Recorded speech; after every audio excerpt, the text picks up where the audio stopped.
have to have a strategy in darkness. Oh, God, help me. I need to have a strategy for fighting in the dark. 1 in 4 businesses fail within their first year. Part of the reason why these businesses fail is not because they didn't have smart founders. It's not because they didn't have brilliant ideas. It's just that too often when we create our strategies, we create them in the light. We don't always create our strategies to survive dark times. We don't even know what dark times to anticipate. And so we have strategies that are contingent on light times. This is why I think marriages, they should start having marriages closer into the evening, like nighttime. Because I feel like it just sets a perfect foundation for what it's like to be married. Is that sometimes in marriage, it's not about the beautiful moments that you see in the fairy tales and the rom-coms. Marriage is really tested in those dark seasons where you're just feeling one another out, where you don't even know where you end or they begin, because life has changed so rapidly that you're in a dark season. My father told me one time when I was getting remarried, and he told me, I want you to think about marriage in this way. You are picking the person you want standing next to you when you're lowering me in the ground.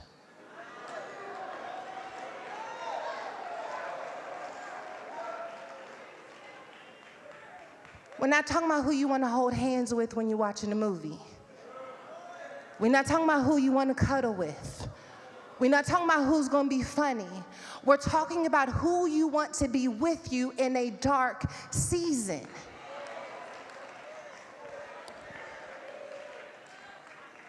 Some of us, we start the new year and we have all of these resolutions, and I'm gonna do this, I'm gonna work out, I'm gonna do this, I'm gonna eat right, I'm gonna do no more fried foods. And we plan those in light seasons.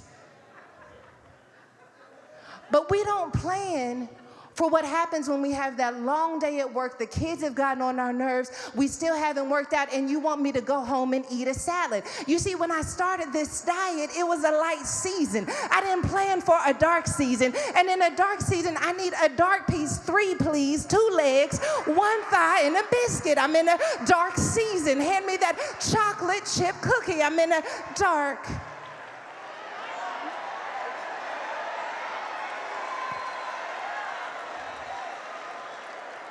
I was on the diet, but then I hit a dark season, you know what I mean?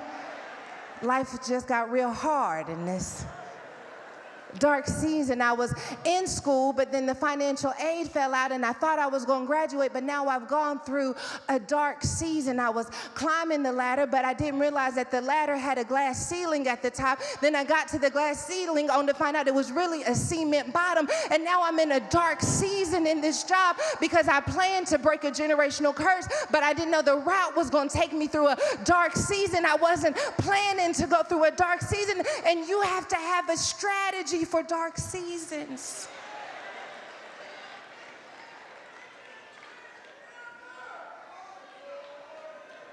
Too often, when we strategize, we're only planning for things to go well. And so when things go wrong, we completely give up. My husband has a leadership podcast. It's called the Called Podcast. And one of the things, oh, come on, some of you already know. I only mention that because I'm about to steal, and I just at least wanted to lay the foundation that I heard this from someone else, him, right there.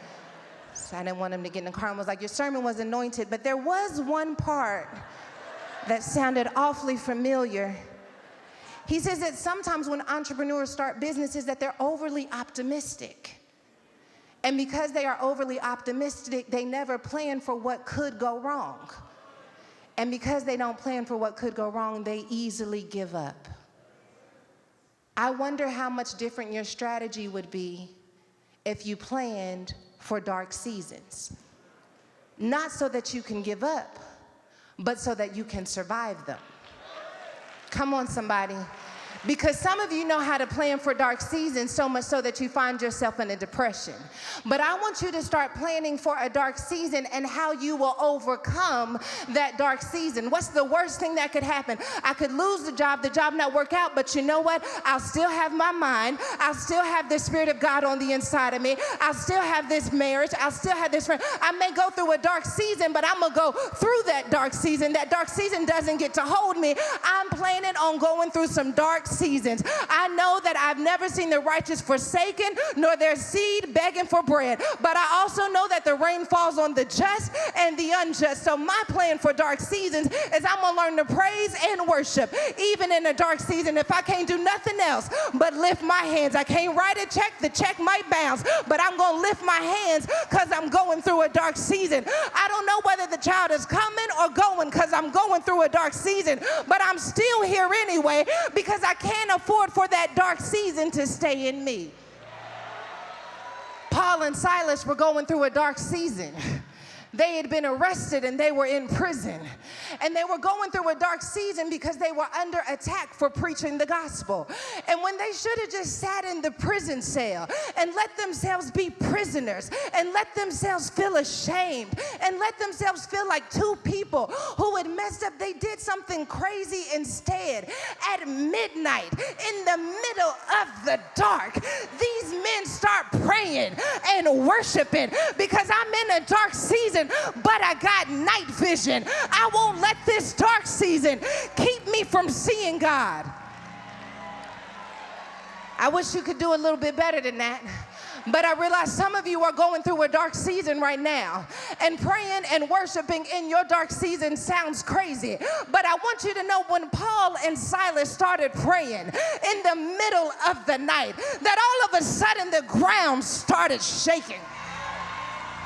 Because I'm in a dark season. But his word is a lamp unto my feet and a light unto my path. So whenever I'm in the dark and I need a little bit of light, I don't wait for God to come get me. I go and chase him down. I'm in a dark season, but I'm praying and worshiping because something happens. He inhabits the praises of his people. That's why the enemy will do everything he can to keep you from being in the house of the Lord. He'll do everything he can to keep you from turning on the sermon because he recognizes that when you're in a dark season, that the light can still invade that dark season. The enemy is trying to keep somebody in a dark season, but I rebuke you now in the name of Jesus. Somebody's coming out of a dark season tonight. Somebody's going to get some light tonight. I dare you to touch your neighbor and say, the light is coming, the light is coming. The light is coming, the light is coming. The light is somewhere in your soul. It's somewhere in your praise. It's somewhere in your worship. I know you don't feel like worshiping, but if you wait until you feel like it, you might stay in the dark. But if you worship anyway, even when you don't feel like it, your spirit and your mind will catch the light. I'm sorry, I got some light catching to do. I got some light catching to do. I'm worshiping because I got some light catching to do. When I was a little girl, we'd go outside at night and we'd catch lightning bugs. And it was hard to catch them because we was in the dark. But we keep trying anyway because it was so important that we catch the light that it didn't matter what I went through. I got some light I gotta catch. I'm living in a dark world, baby. I got some light to catch.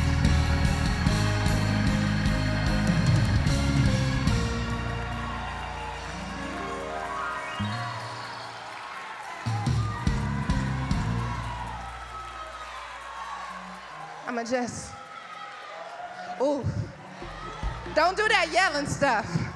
That made me think you didn't call some light. Don't do that.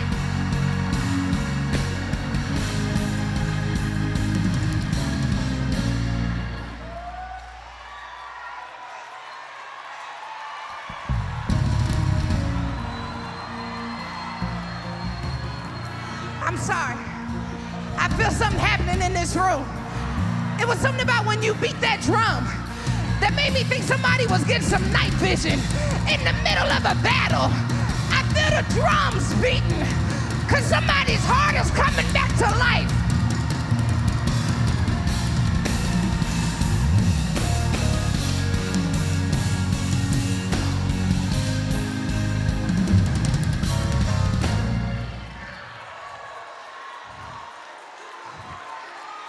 My strategy for the dark is my praise and my worship. My strategy for the dark is my praise and my worship. That's my strategy. That's my strategy.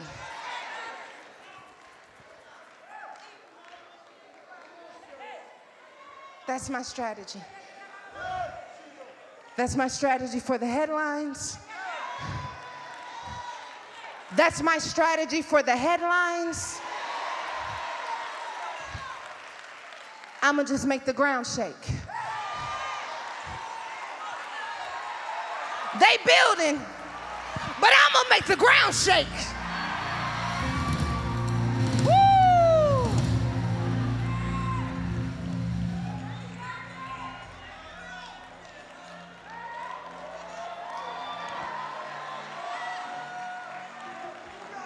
The worst thing you can do in a dark season is close your eyes.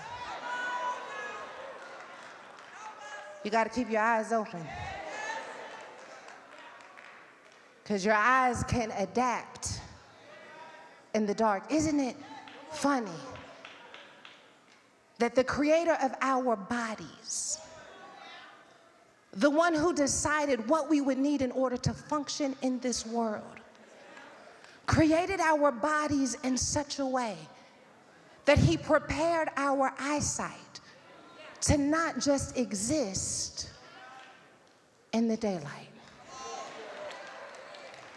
It may take them some time, but their eyes can adapt to the dark.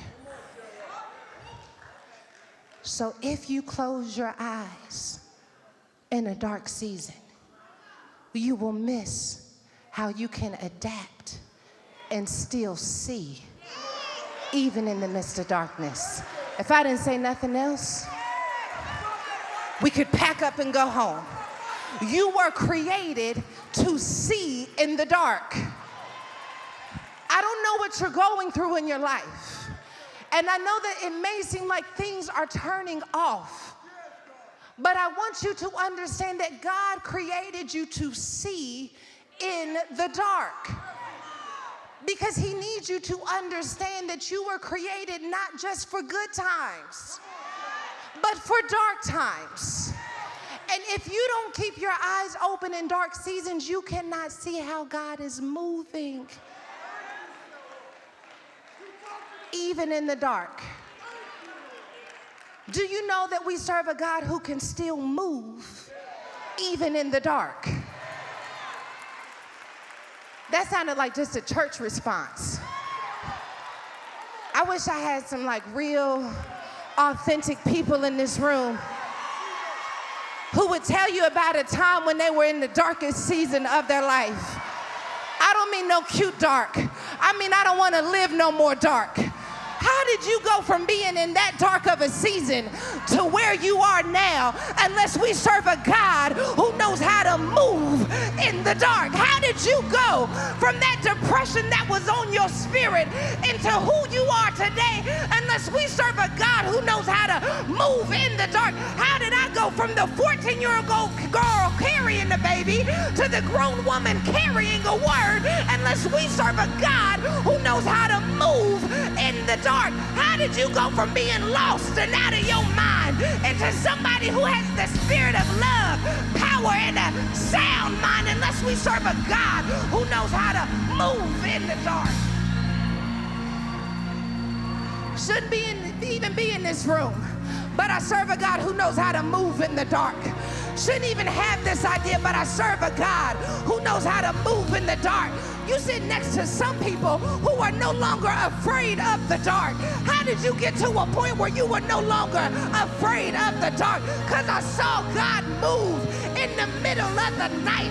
I saw God move in my darkest hour, so the dark don't scare me.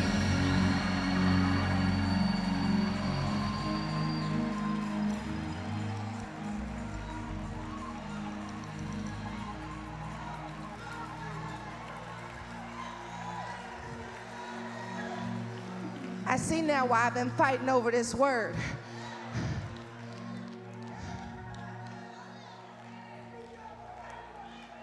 I was thinking about the 10th plague for the children of Israel when Exodus would not let them go. And God tells them to take the blood of the lamb and put it over the doorpost. And at night, he's going to pass through. And wherever there's blood over the doorpost, he'll pass over. What does that tell me about the character of God? What that reveals to me about the character of God is that even in dark seasons, God knows whose he is. Oh, I wish we could take a minute for that. The whole world could have dark over it, but God knows who's his even in the dark season. God says, I can see that blood even in the dark. God says, I can see that worship even in the dark. I know who's mine. You keep the blood over the doorpost. I'll do everything else. Because God's got night vision. I know how to see in the dark. Darkness was hovering over the face of the deep, but he still started calling the earth out because I know how to see in the dark. I don't need to see your potential. I can see you in the dark. You don't have to perform. Oh, that's why the enemy couldn't have you, because God can still see you in the dark. You gave up on yourself in the dark, but God couldn't give up on you, because even in the dark, I know who you are. Even in the dark, I know you're still mine. Even in the dark, I know you still got potential to do everything I've called you to do, because I can see. I can see in the dark.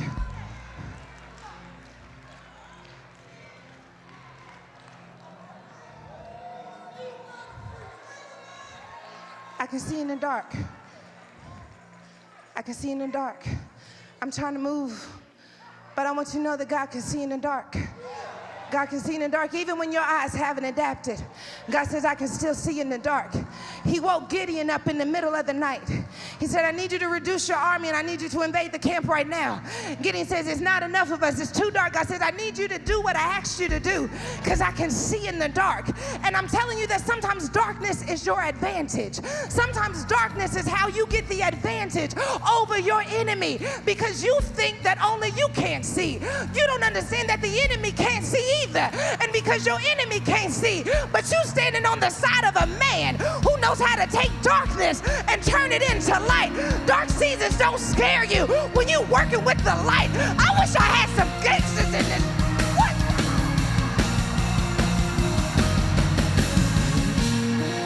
I don't even walk by sight. I walk by faith. If you see me move, you better know it's because God said do it. And I don't know what he's doing, but I know he knows how to see in the dark.